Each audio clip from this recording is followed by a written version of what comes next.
You know, about 99% of the videos that I make, there's not a bunch of stuff down here that I'm looking at. Usually there's like 4 sentences, sometimes even less, as a point of guide reference on directing a video, so I don't actually need this little iPad, but I use it nevertheless to keep on point.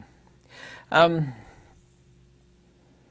I tried to pick up some mailing envelopes to mail out some leather goods, and interestingly enough, this guy is extremely passive-aggressive that works at the place that was selling this stuff came up to me, and he's just really, really passive-aggressive, and I noticed he had a couple things on his face, and I don't really care what anybody has, and I said, yes, I don't think I could do that. It would just be too hard to breathe, and that's when he decided to ramp it up a little bit. This is a true story, by the way. This happened a few days ago.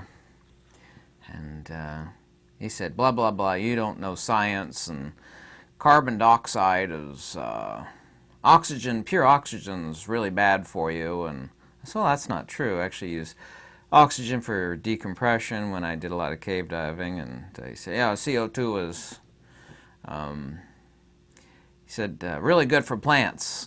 And I started to laugh a little bit, and I got a little bit closer to him.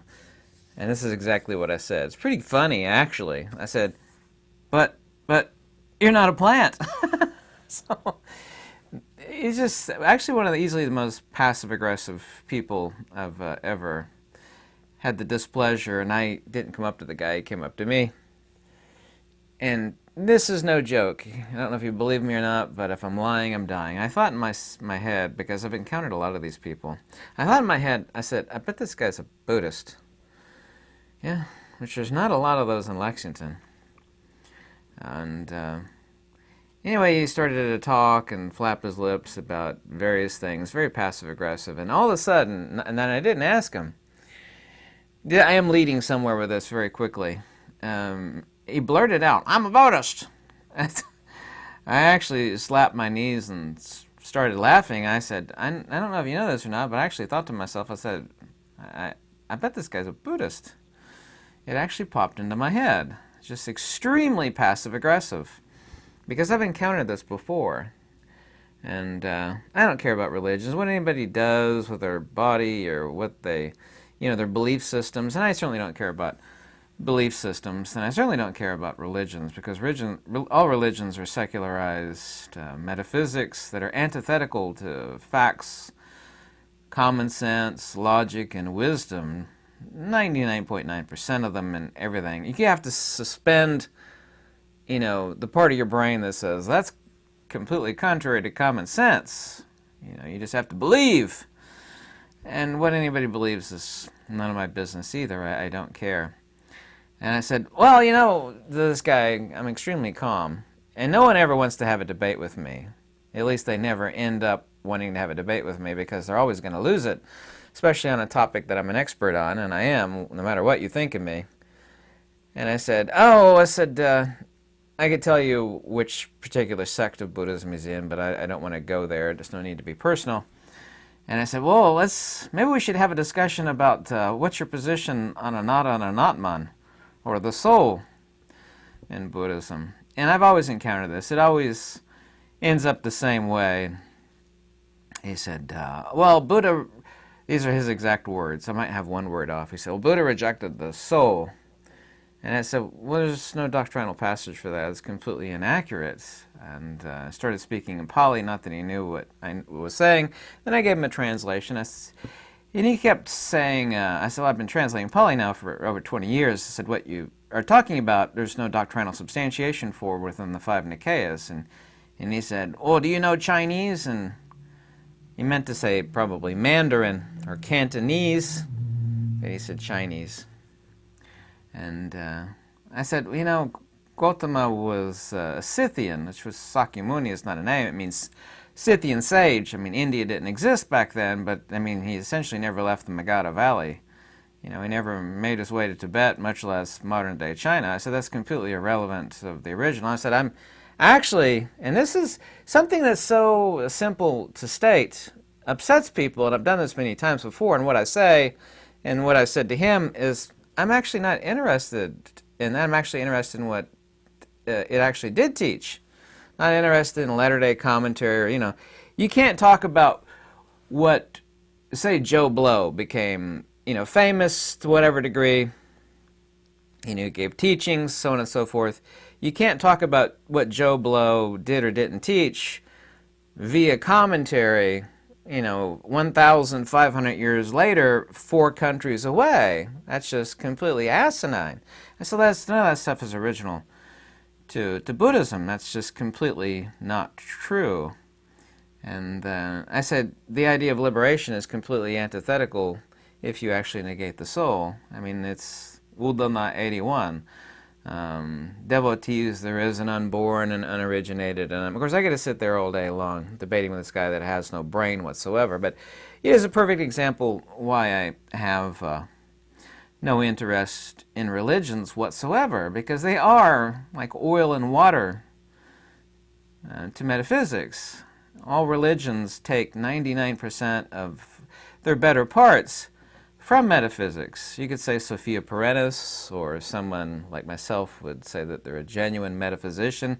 However, if you go to the metaphysics section of a bookstore, it's just a bunch of new age, crystal rubbing hokum, phooey nonsense. Poppycock, twaddle, for those UK listeners out there. And of course, 99% of the world's conflicts start because of people's belief system. I believe, and people always think that they're their beliefs. And if you think that you're your beliefs, then when somebody that has a half a brain, like me, and I got more than a half a brain, comes along and says, well, that belief is nonsense. Well, you've got most of the world, which is what a religion is, a belief system, was suspended, literally suspended, facts, logic, and wisdom, and they get upset. They think that, you've personally come at them in the deepest manner possible. And it's like, no, the stuff that you're holding on to so tightly, is not who you are. It would be like if water were an animate being and you had some food coloring in the water, right? You went after the food color. It's like, that's not who you are. That's just some coloring, in the water.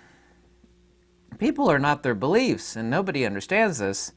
If religions were halfway intelligent and, wanted to make the world better, which you can't make the world better, these utopian pipe dreams are ridiculous. If everybody lived to be 200 years old and everybody had no need for money and all the free housing and all the free food, people would still be jealous and envious of like their neighbor's wife or their neighbor's, where their house is located at. The endless plethora of suffering and desires and envy would never end. So I always laugh at people that try to create utopias. But I love the fact that I told him that he wasn't a tree. That really seemed to upset him.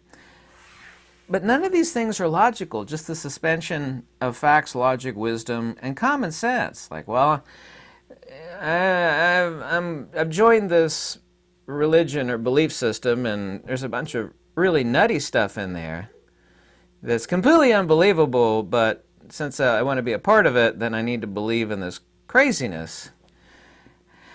And most people are completely ignorant of the fact that genuine metaphysics actually does not allow for any of that.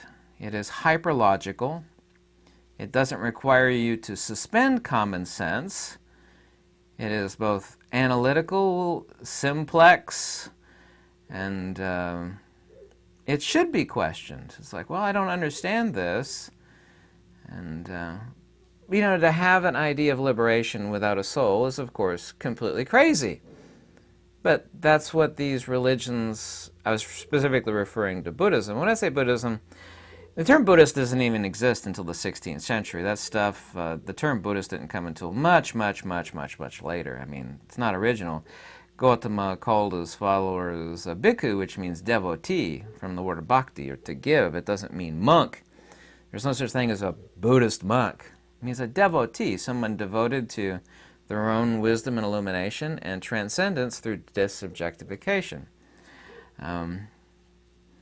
Everything that people think because original Buddhism was specifically metaphysical, and I'm not interested in actually discussing Buddhism, but all of this garbage has been piled upon it. It's like a diamond of simplex metaphysics that's got a mountain of poo on top of it over the countless, 2,300 plus years. The word bhikkhu comes from the word bhakti. Like I said, it means devotee.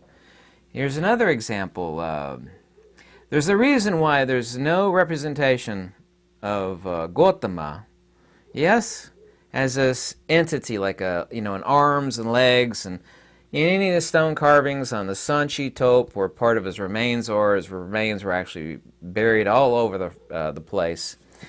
There's no depiction. He's depicted as a pillar of fire, as an empty seat, or as hollowed out footprints with a Dhamma wheel in the center, which means you're standing in the center of all possibilities, i.e. the nave of the wheel.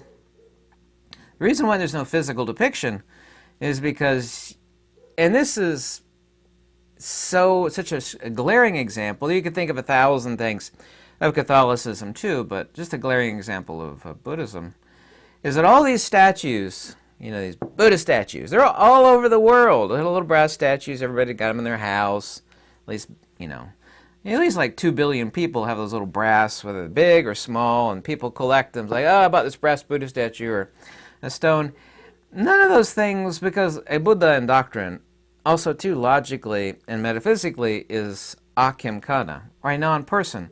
You can't call the enlightened transcendent self, which is not psychophysical, this flesh and blood critter with bowels, intestines, arms and legs and stuff. It's completely ridiculous.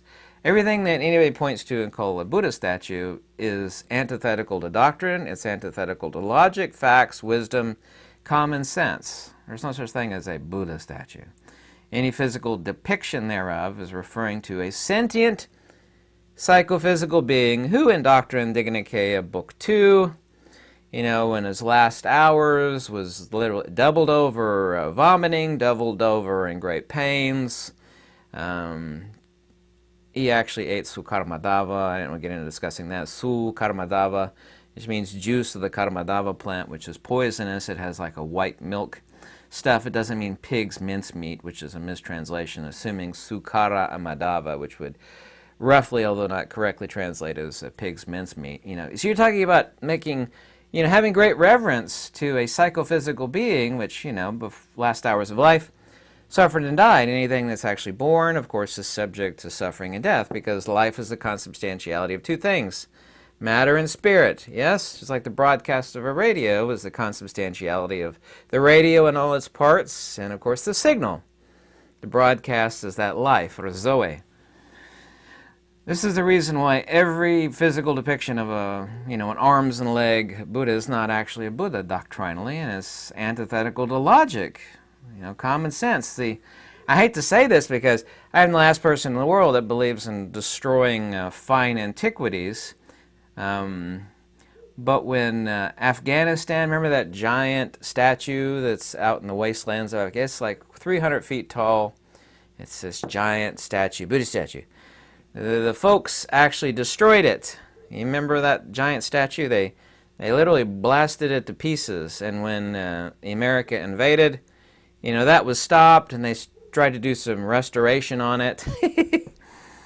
Which I'm not for destroying antiquities. Many people spent countless tens of thousands and thousands of hours carving that statue out. But the one thing that those evil people did right is that when they took back the country, they blasted it to smithereens. They literally wiped it off the face of the earth. It's gone.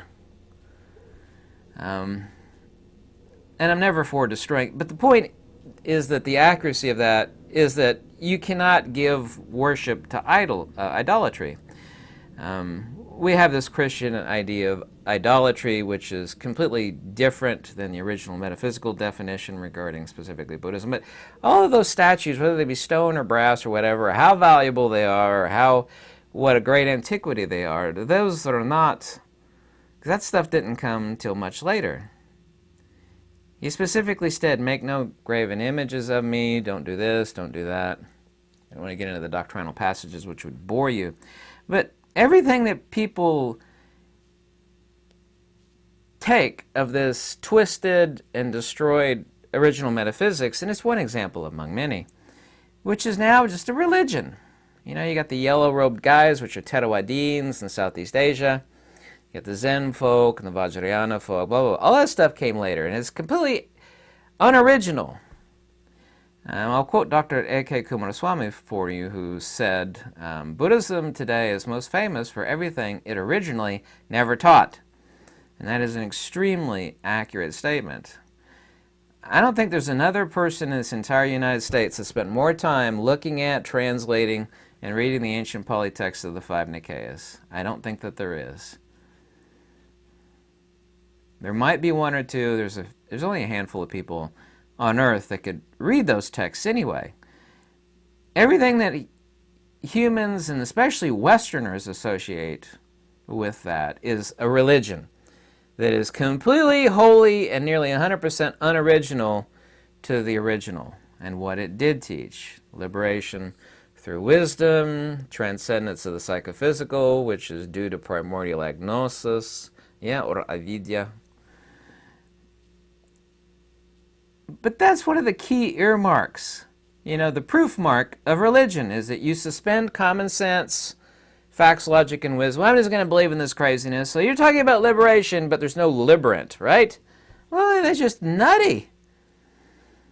By that definition, if we follow that train of logic, which is wholly illogical, then true liberation is like flushing yourself into cosmic oblivion. It's like, no more nothing. Well, it would be better to live 1 billion trillion lifetimes throughout all perpetuity within samsara than to flush yourself into cosmic oblivion, like a cosmic toilet bowl where you actually get blasted into nothing. Of course, there's no such thing as nothingness. Emptiness, of course, is a qualifier. This is empty of that.